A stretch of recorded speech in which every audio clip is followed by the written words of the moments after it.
The massive space station hung in the darkness above the gas giant like a metal moon. Inside its gleaming corridors, Fleet Commander Zixtalar stared at numbers that made his 4 eyes burn with worry.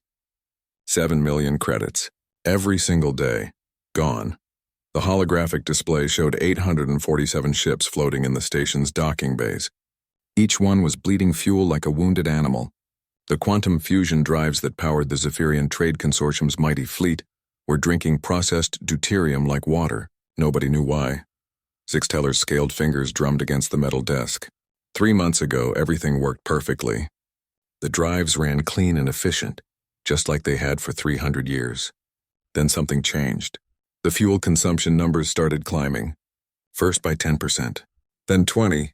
Now they were burning fuel at 3 times the normal rate. "Commander," came a voice behind him. Chief Engineer Velnara stepped into the room, her purple skin looking pale under the bright lights.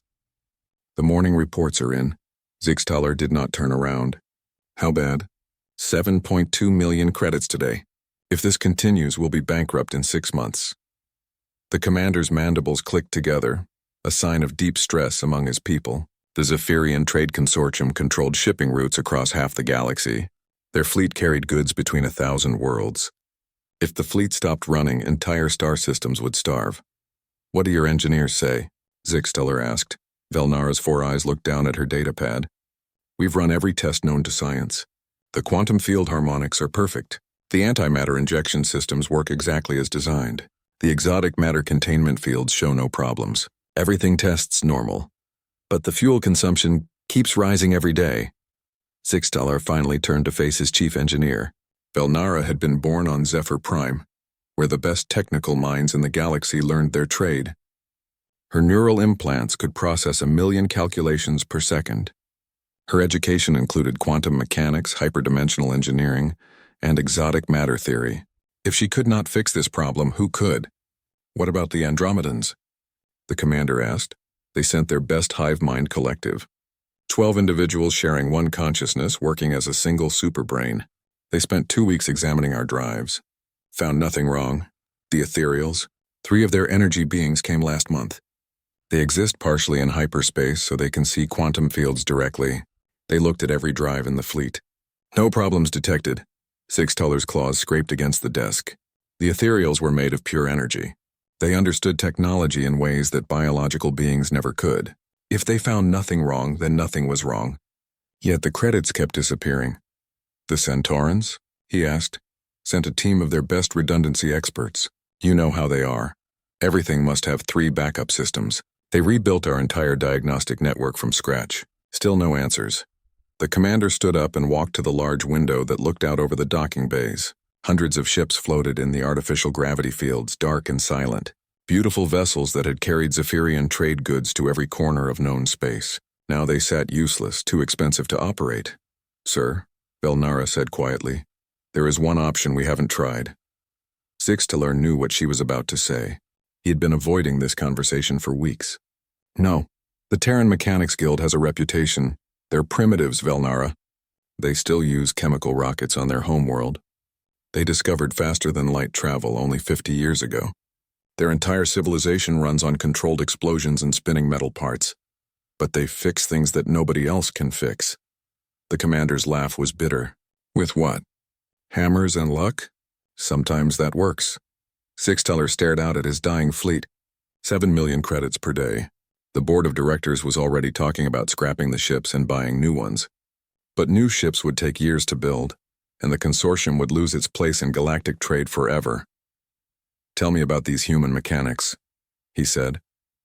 Velnara consulted her datapad. "They don't use our standard diagnostic equipment. Most of them can't even read quantum field displays. But they have this strange ability to find problems in systems that test perfectly normal. How? Nobody knows.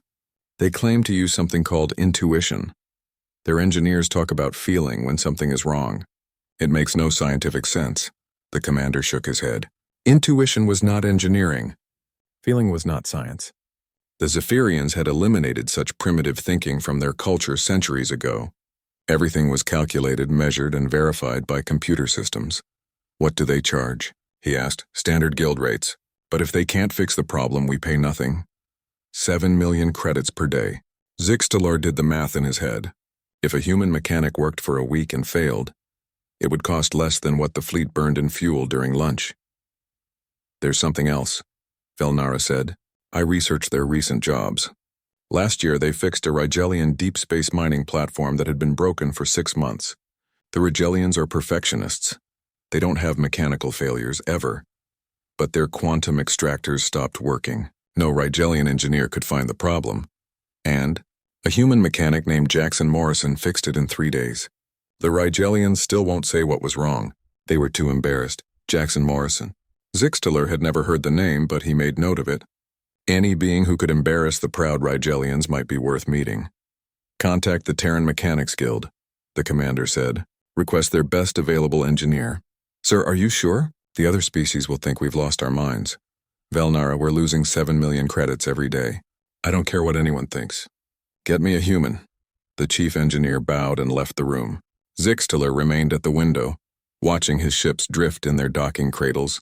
Somewhere in human space, a primitive mechanic was probably getting the strangest job offer of his life. 2 days later, the transport ship arrived. Zixtalar stood in the docking bay with Velnara and a dozen other engineers. They waited to meet the expert who would save their fleet. The airlock opened with a hiss. Out stepped a human male, average height, wearing stained coveralls and heavy boots. He carried a single metal box in one hand and had a piece of twisted metal hanging from his belt. Grease stains covered his clothes and hands. You the folks with the fuel problem? The human asked. Zixtalar's mandibles clicked in disbelief. This creature looked like a common laborer, not a sophisticated engineer. Where were his neural implants?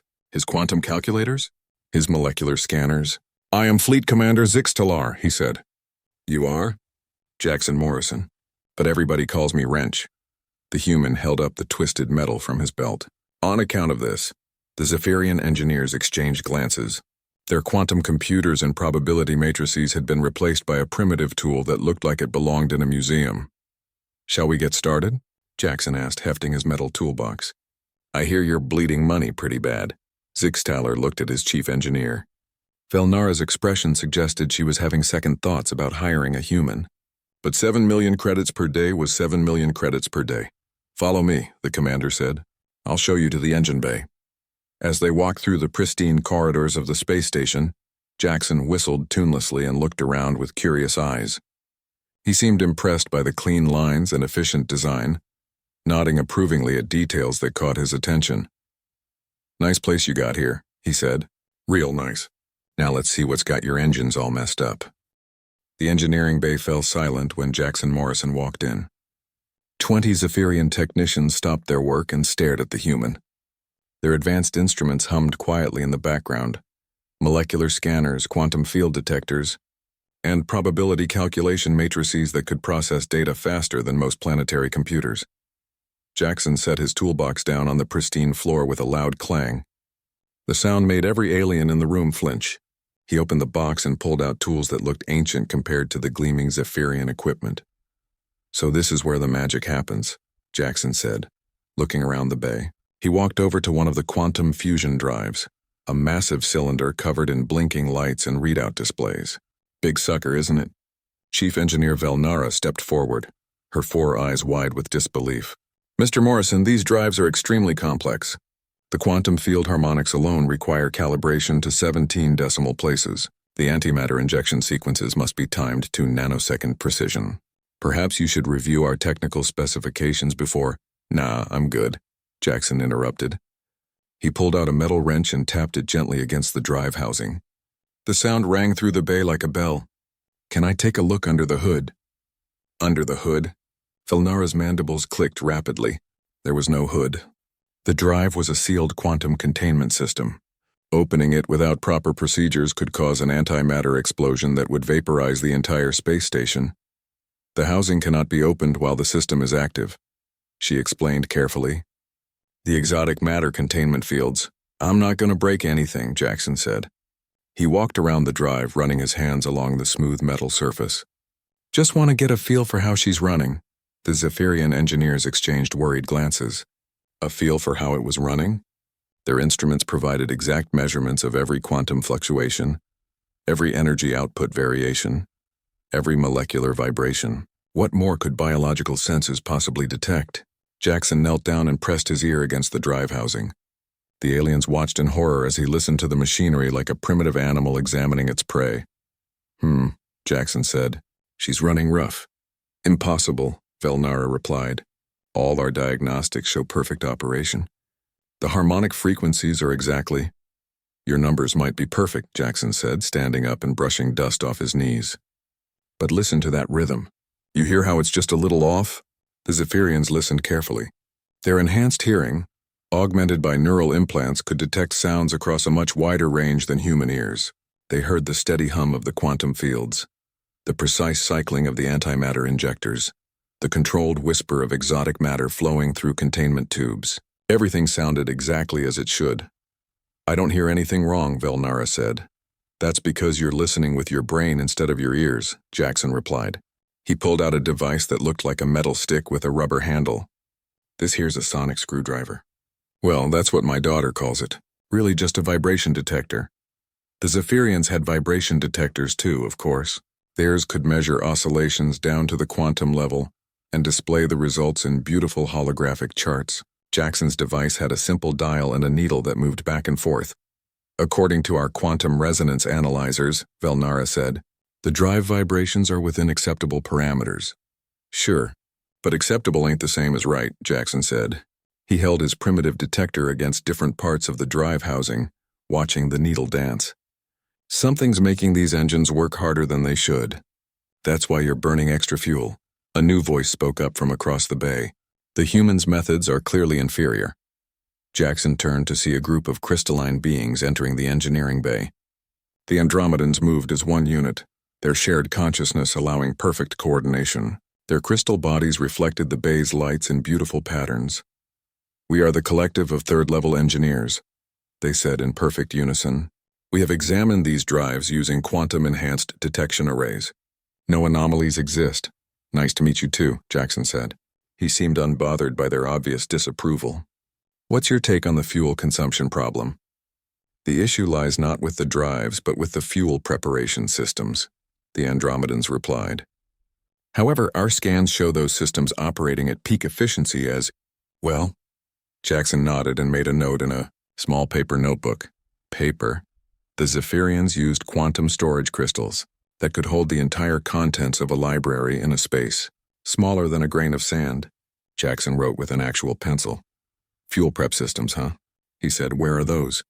Velnara led the group to another section of the bay, where gleaming towers processed raw deuterium into the exotic fuel mixtures the drives required.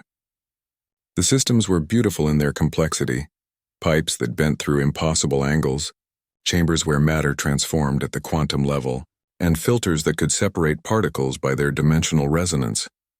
Jackson walked around the fuel systems just as he had with the drives, touching surfaces and listening to the sounds. The Andromedans watched him with what might have been amusement. Primitive biological senses cannot detect quantum-level processes, they said. Maybe not, Jackson agreed, but they can detect when something ain't right. He pulled out another tool, a small spray bottle filled with clear liquid. The label read WD-40 in faded letters. When he sprayed a tiny amount on one of the fuel line connections, the Zephyrians jumped back in alarm. What is that substance?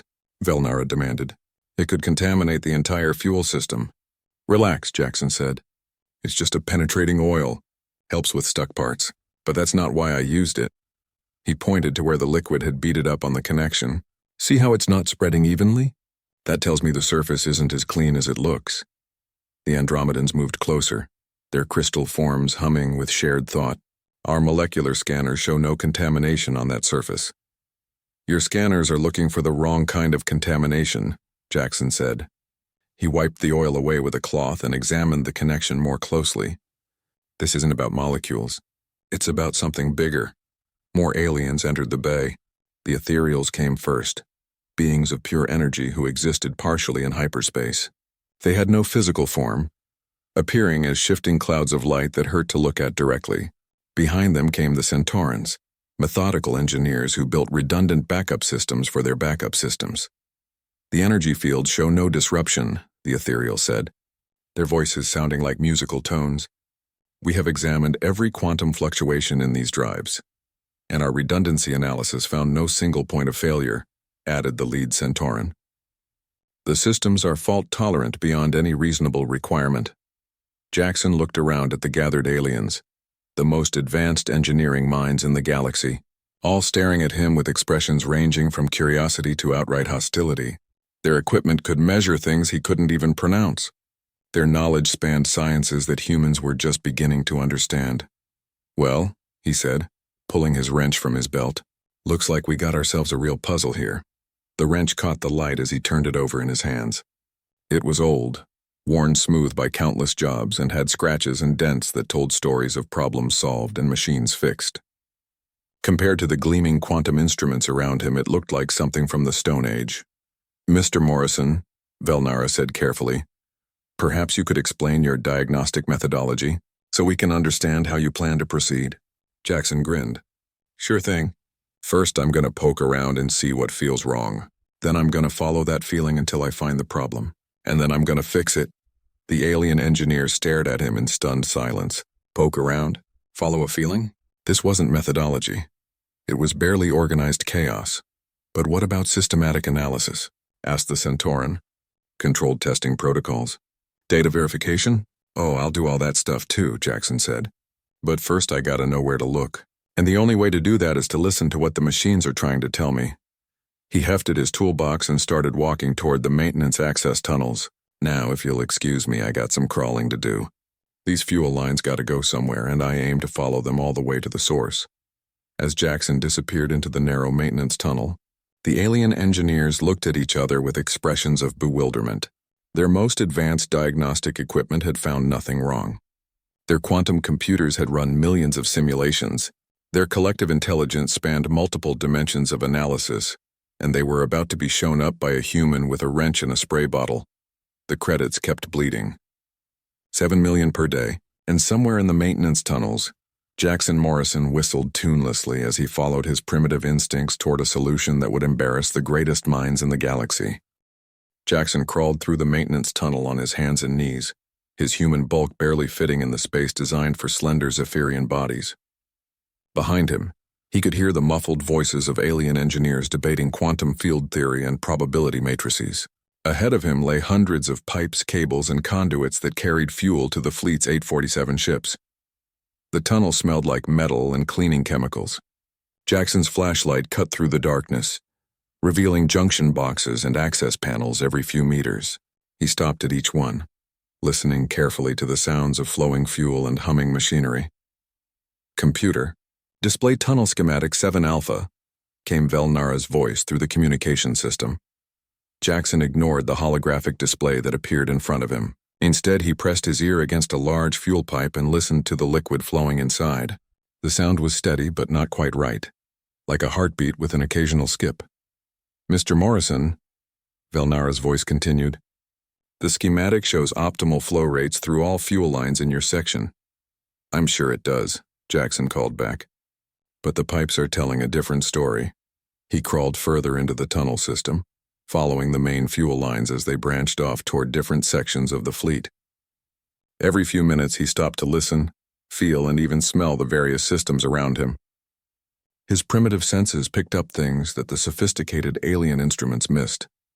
Back in the engineering bay, the alien experts grew more frustrated by the hour. The Andromedans had connected their hive mind directly to the station's computer network, processing data streams at impossible speeds.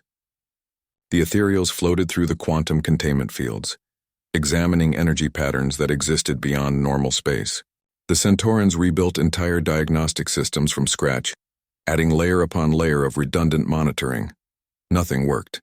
Every test came back normal. Every scan showed perfect operation. The drives ran exactly as designed, the fuel systems operated within specifications, and the quantum fields maintained perfect harmony. Yet 7 million credits continued to disappear every day. "The human's approach is fundamentally flawed," announced the lead Andromedan. "Biological senses cannot detect quantum-level anomalies. Perhaps he is looking for problems that do not exist at the quantum level," suggested one of the ethereals. "Impossible," replied Chief Engineer Velnara.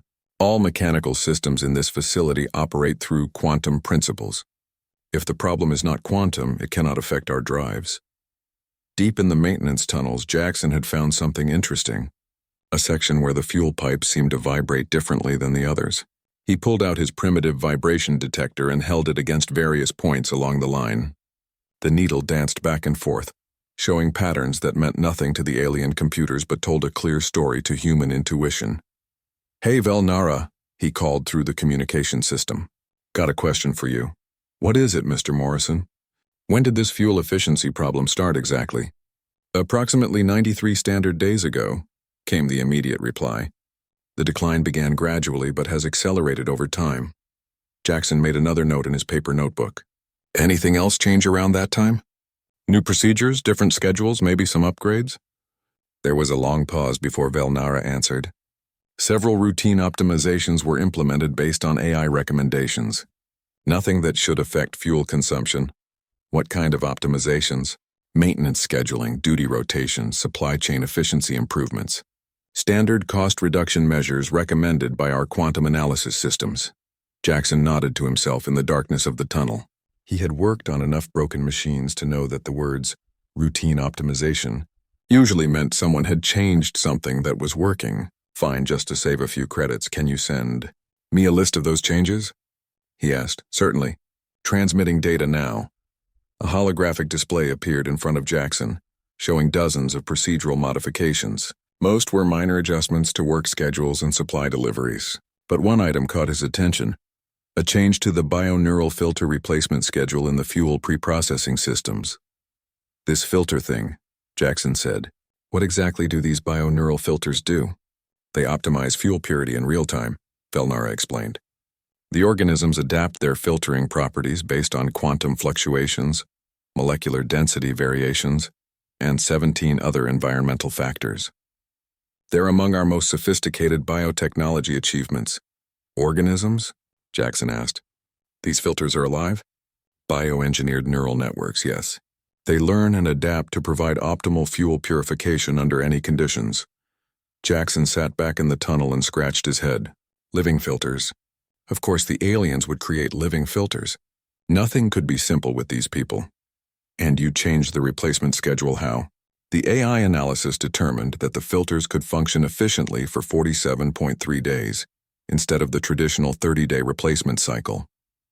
This saves significant costs in both materials and labor."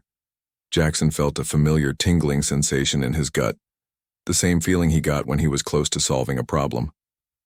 "So these living filters used to get replaced every month, but now they work for almost 2 months?" "Correct. The mathematical models clearly show they can maintain optimal performance for the extended period." "Uh-huh. And when did you start using the longer schedule?" Another pause. 94 days ago. Bingo." Jackson closed his notebook and started crawling back toward the engineering bay. He had found his smoking gun, even if he couldn't prove it yet. The timing was too perfect to be a coincidence. "Mr. Morrison," came the voice of the lead Andromedan, "our collective analysis suggests you are pursuing an irrelevant line of inquiry. The bioneural filters show no signs of degraded performance." "Maybe not on your instruments," Jackson replied. "But have you asked the filters how they're feeling?" "Feeling? They are biological machines, not sentient beings." "Maybe, but they're still alive, right? And living things get tired." The concept seemed to break something in the alien engineers' minds. Their instruments could measure quantum fluctuations and dimensional resonance, but they had never thought to check if their biological components were simply exhausted. Jackson emerged from the maintenance tunnel covered in dust and grease. The assembled aliens watched him with expressions ranging from curiosity to barely concealed disgust. His primitive clothing and tools looked out of place among their gleaming equipment. "So here's what I think is happening," Jackson said, walking over to the fuel pre-processing systems. "Your fancy living filters are getting worn out. Not broken, just tired, like a person who's been working double shifts for 3 months. "Impossible," stated the lead Centauran. "Our diagnostic systems show no degradation in filter performance." "Your diagnostic systems are looking at the wrong things," Jackson replied. He tapped his wrench against one of the filter housings. "They're measuring efficiency and output quality. But they're not measuring how hard these little critters have to work to maintain that quality. He pulled out his spray bottle of WD-40 again and applied a small amount to one of the filter access ports. The liquid behaved differently here than it had on the clean metal surfaces, beading up in strange patterns that suggested microscopic irregularities. See that? Jackson pointed to the unusual liquid patterns. That's biological stress. Your filters are working overtime to maintain normal performance. They're burning through more energy to do the same job they used to do easily. But the mathematical models, Velnara began. Your math is right, Jackson interrupted. These filters can work for 47 days. But should they? Just because something can do a job doesn't mean it's happy about it. The alien engineers stared at him in stunned silence. The idea that biological components might have something analogous to emotions was completely foreign to their way of thinking. They had optimized away such primitive concepts centuries ago. You're suggesting, said one of the ethereals slowly, that the filters are unhappy? I'm suggesting they're tired, Jackson corrected. And tired workers don't do their best work. Your fuel isn't getting cleaned as well as it should, so your engines have to work harder to burn it. That's where your extra fuel consumption is coming from. Jackson looked around at the assembled genius-level intellects from across the galaxy. Want to test my theory? Replace all the bio-neural filters with fresh ones and see what happens to your fuel consumption. The engineering bay fell silent except for the hum of machinery. 7 million credits per day. The simple solution that nobody had considered because it was too obvious, too primitive, too biological for their advanced minds to accept. Fleet Commander Zixtalar chose that moment to enter the bay. Status report, he demanded. The human believes our bio-neural filters are experiencing fatigue, Velnara reported, her voice carefully neutral. Fatigue? He thinks they're tired, sir. Zixtalar's mandibles clicked rapidly as he processed this information. Tired filters, the most expensive crisis in consortium history, caused by tired filters. How much does it cost to replace all the filters in the fleet? He asked. Approximately 50,000 credits, sir. The commander looked at Jackson, who was cleaning his hands with a dirty rag. The filter replacement operation began immediately. Across all 847 ships in the fleet, Zephyrian technicians opened access panels they hadn't touched in months. The bio-neural filters sat in their housings like small pulsing organs, living tissue engineered to clean fuel with impossible precision. Jackson watched the first filter removal with professional interest. The Zephyrian technician used sterile instruments and followed a complex procedure that took nearly 20 minutes. When the old filter finally came free, Jackson leaned in for a closer look. Huh, he said. That's interesting. The filter looked normal to alien eyes, a mass of pink brain-like tissue covered in neural pathways that glowed faintly blue. But Jackson's human eyes, evolved for pattern recognition and hunting, saw something different. What is it? Asked Chief Engineer Velnara. Look at the color, Jackson said, pointing to the edges of the filter. See how it's a little darker there? And the texture is different, kind of rough instead of smooth. Velnara examined the filter through her enhanced vision systems.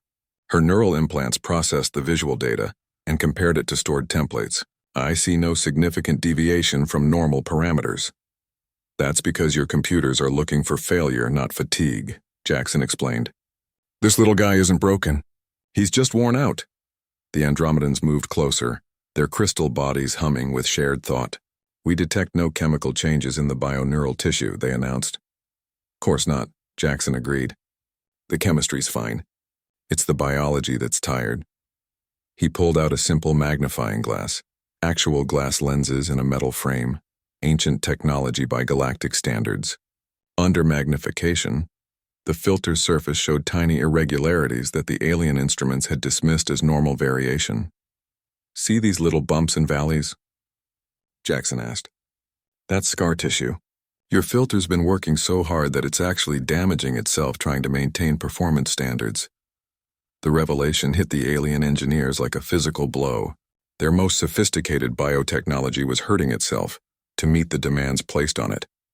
The filters were essentially biological slaves, working beyond their limits because the math said they could. But the performance metrics, one of the ethereals began, are perfect, yeah, Jackson finished, because these little guys are killing themselves to make your numbers look good. They're like a marathon runner who keeps going even after his legs start bleeding. Across the fleet, more filters came out of their housings. Each one showed the same signs of biological stress that only human eyes seemed able to recognize. The aliens had optimized their system so completely that they had forgotten about the living components that made it all possible. The replacement filters, Velnara said quietly. They're grown in biological tanks on Zephyr Prime. Each one takes 30 days to mature properly. 30 days, Jackson repeated. Just like your old replacement schedule. Funny how that works out. Fleet Commander Zixtaler entered the engineering bay just as the first new filter was being installed. The fresh bio-neural tissue looked noticeably different from the old one. Brighter, smoother, with neural pathways that pulsed with healthy energy. Status report, the commander demanded. Filter replacement is proceeding across the fleet, Velnara reported. Estimated completion in 6 hours. And then we wait to see if the human is correct. Jackson was sitting on his toolbox drinking something called coffee from a metal cup. The liquid was black and smelled terrible to alien noses, but Jackson seemed to enjoy it. Won't take long to know, he said. If I'm right, your fuel consumption should start dropping within a few hours. And if you're wrong? Asked the lead Andromedan. Jackson shrugged. Then you're out 50,000 credits and you still got a 7 million credit per day problem. But at least you'll know it ain't the filters. The waiting was the hardest part. Alien engineers monitored fuel flow rates, quantum field fluctuations, and engine performance metrics with obsessive precision. Every tiny variation was recorded, analyzed, and compared to baseline measurements. Jackson, meanwhile, wandered around the engineering bay looking at other systems. He seemed particularly interested in the atmospheric recyclers, massive machines that cleaned and recycled the air throughout the space station. These run on bio-neural components too? He asked partially, Velnara admitted. The atmospheric filters use modified algae to process carbon dioxide and other waste gases. When's the last time you replaced those? Velnara consulted her data pad. They're scheduled for replacement every 60 days. The AI optimization increased their service life from the traditional 45-day cycle. Jackson made a note in his paper notebook. Might want to think about going back to the old schedule for those too. Living things need rest even if they're engineered living things. 3 hours after the filter replacement began, the first fuel consumption reports started coming in. Ship after ship reported decreased fuel usage as their fresh bio-neural filters began operating at peak efficiency.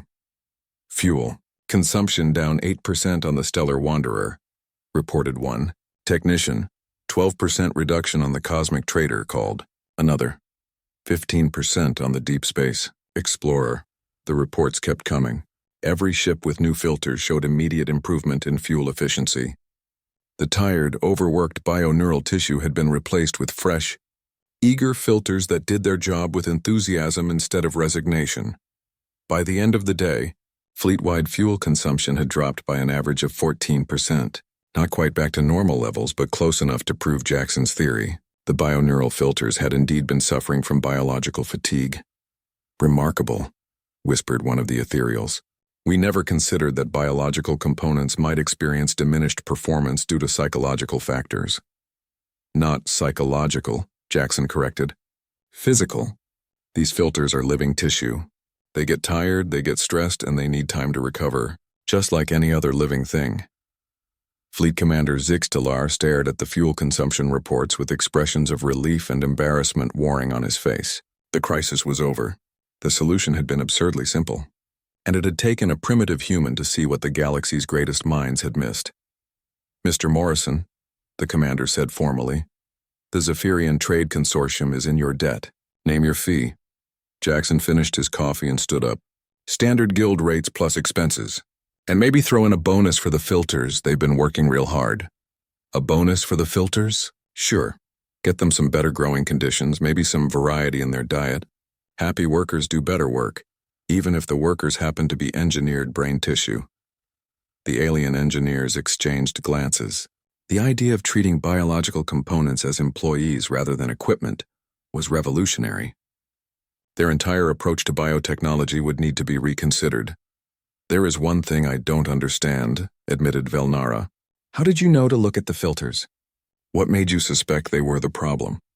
Jackson packed his tools back into his battered toolbox. Simple. You told me the problem started 93 days ago. You told me you changed the filter schedule 94 days ago. Didn't take a genius to connect those dots.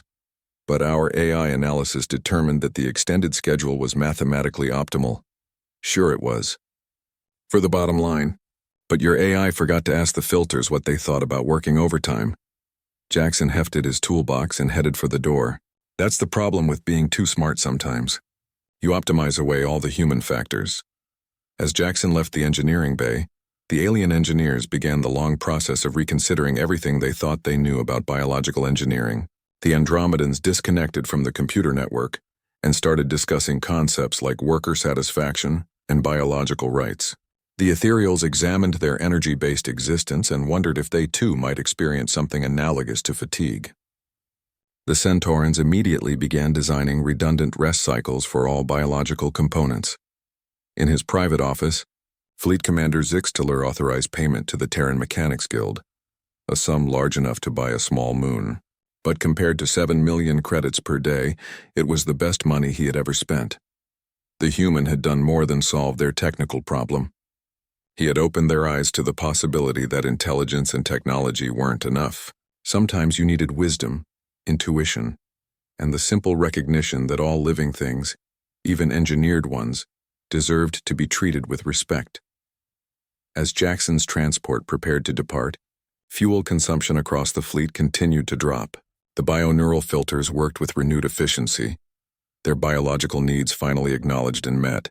The 7 million credit daily hemorrhage slowed to a trickle, then stopped completely, and somewhere in the depths of space, word began to spread about the human mechanic who had fixed the unfixable, with nothing but common sense and a heart big enough to care about the feelings of engineered brain tissue.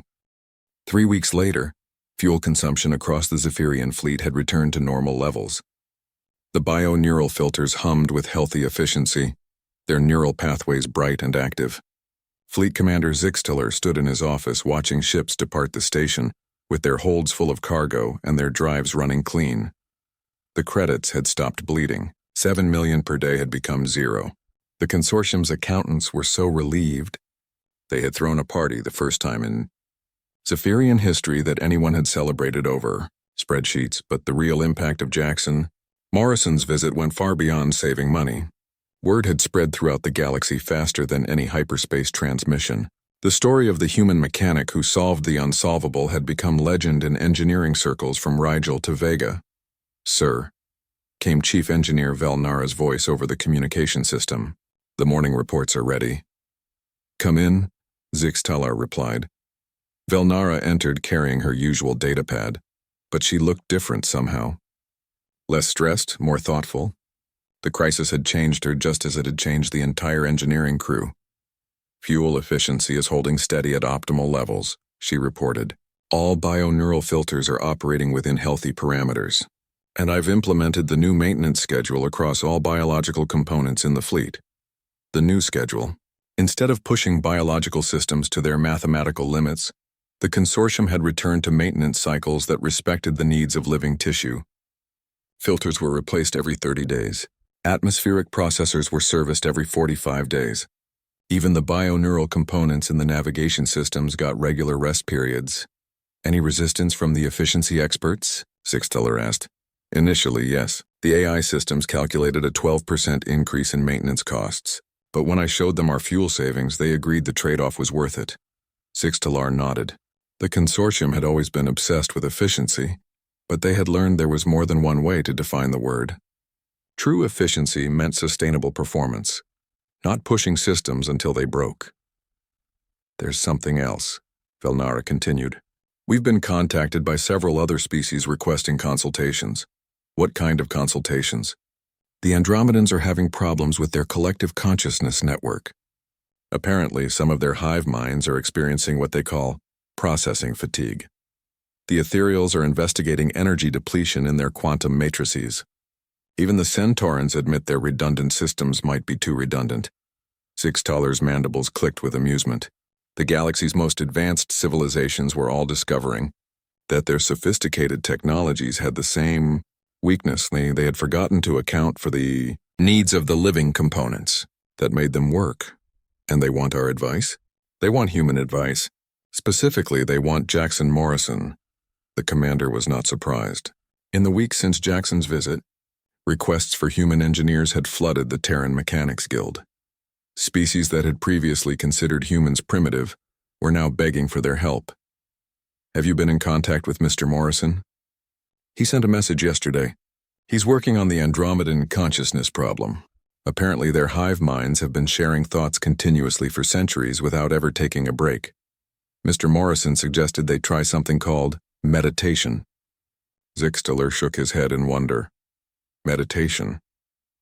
The solution to the Andromedans' crisis might be teaching their collective consciousness how to be quiet for a few minutes each day.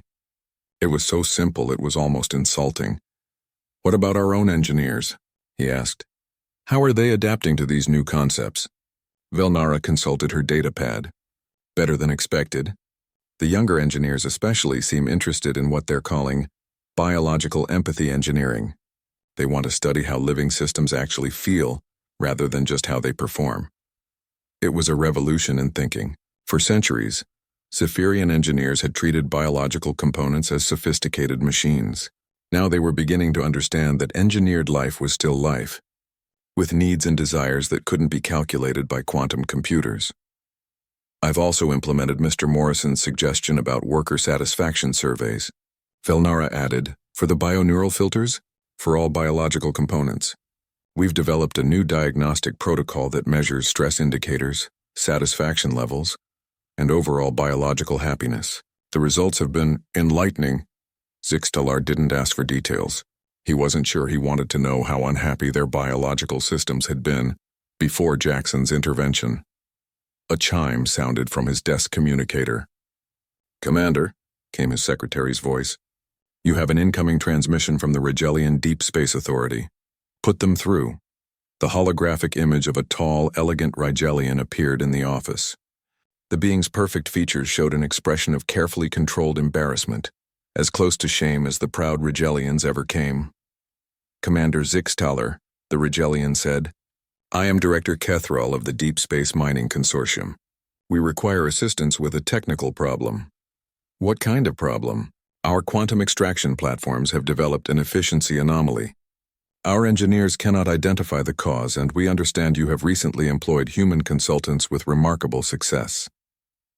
Zixtlar exchanged a glance with Velnara. The Rigelians were perfectionists who took pride in never having mechanical failures.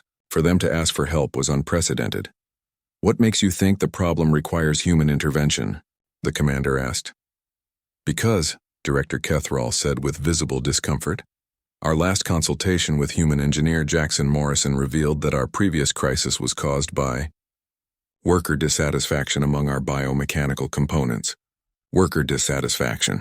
The phrase sounded strange coming from a Rigelian mouth. Their entire civilization was built on the concept of perfect efficiency through perfect control. I see. And you believe your current problem might have similar causes?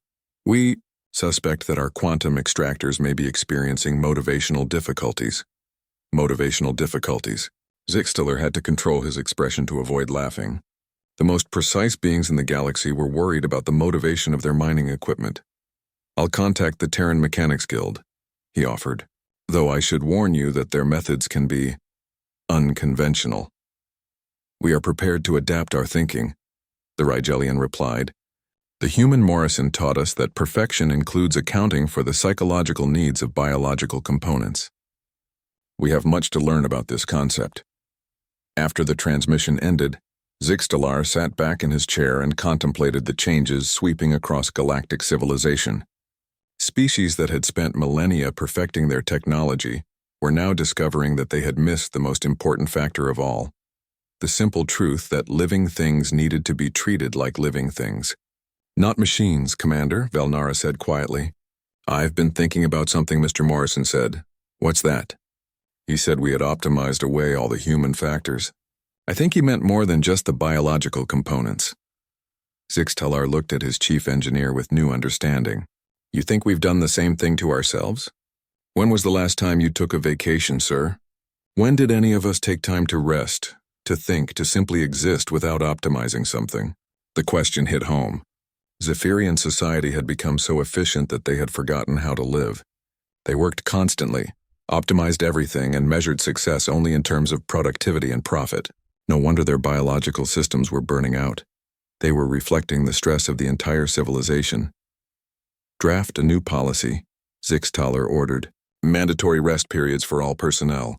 Not just maintenance schedules for equipment, but actual time off for the people who run the equipment. Yes, sir. How much time? Ask Mr. Morrison. He seems to understand these things better than we do.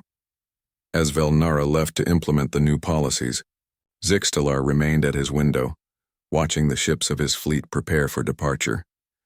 Each vessel carried fresh bioneural filters that were happy and healthy. Each crew included engineers who were learning to think about the feelings of their equipment. It was a strange new galaxy, where the most primitive species in known space was teaching advanced civilizations how to be more humane. But the results spoke for themselves. The consortium was more profitable than ever, their equipment ran better, and their people were less stressed. Somewhere in space, Jackson Morrison was probably crawling through another maintenance tunnel with his ancient tools and primitive intuition, solving problems that quantum computers couldn't even recognize. And behind him, he left a trail of alien engineers who would never again optimize, away the most important factor in any equation. The simple truth that everything works better when it's treated with respect and care, the human factor they were calling it now, the recognition that intelligence and technology were not enough. Sometimes you needed wisdom, empathy, and the willingness to listen to what the machines were trying to tell you. And sometimes, you just needed someone who cared enough to ask if the workers, biological or otherwise, were happy with their jobs. Zixtalar smiled as he watched another ship depart, its bioneural filters humming contentedly as they cleaned fuel with enthusiastic efficiency.